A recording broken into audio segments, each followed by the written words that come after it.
My name's Lisa French. I was involved in an incident 3.5 years ago, and around 2 years ago I was diagnosed with post-traumatic stress disorder. On July the 7th, 2005, I was a passenger on the bus that was attacked in Tavistock Square. I was unaware of the bomb blast itself because I was knocked unconscious.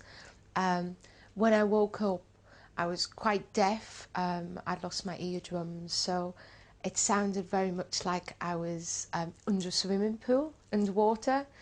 I can remember as I woke up feeling very confused, didn't really know what had happened, but I can remember hearing somebody say bomb and bus and realising the destruction around me, that something very serious had happened.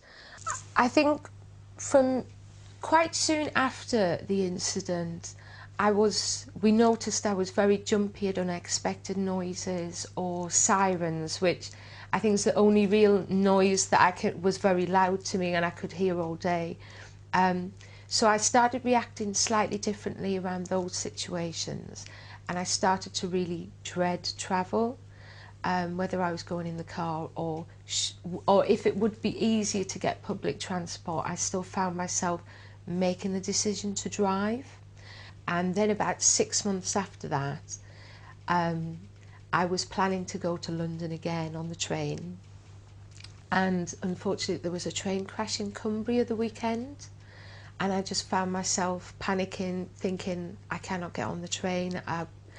I'm feeling like if I got on that train, the train would crash. And so I rang my employee assistance counsellor at work, who I'd built up a really, really good relationship with. And I asked her to talk me into getting on the train, which I thought, was the solution. And I said, oh, will you talk me into getting the train, please, Cheryl? I need to get this train, I'm a bit worried. And she could tell something quite different had changed in me. And she said, no, I don't want you travelling. And it was at that point she said that, she felt that a psychologist was probably a good route for me to now go down. Following my diagnosis, I went for quite a number of sessions, over 20, with my psychologist, and he performed some cognitive behaviour therapy with me and also some rapid eye movement therapy too. The CBT therapy involved sort of some discussion around what had happened and how that made me feel, and also quite a lot of homework. So it's important to be able to commit to the process, and not only the hour that you spend with your psychologist, but you really do need a few hours every week at some point. It might not necessarily be during the day, but you need to have that commitment to that homework and preparation as part of the process.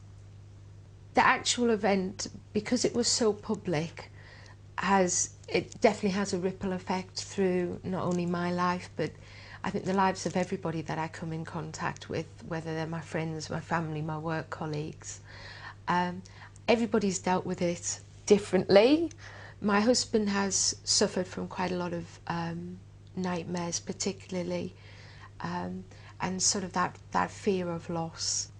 As I say, when I was diagnosed, the psychologist said that he would really recommend that I fulfil an ambition. He said it would make more difference to me than any amount of CBT would in the world. So with that in mind, the first thing I blurted out to him was that I've always wanted to jump out of an aeroplane. So after checking that I intended to wear a parachute and also be attached to an instructor, he did say it was okay. And I also wanted to raise some money for charity.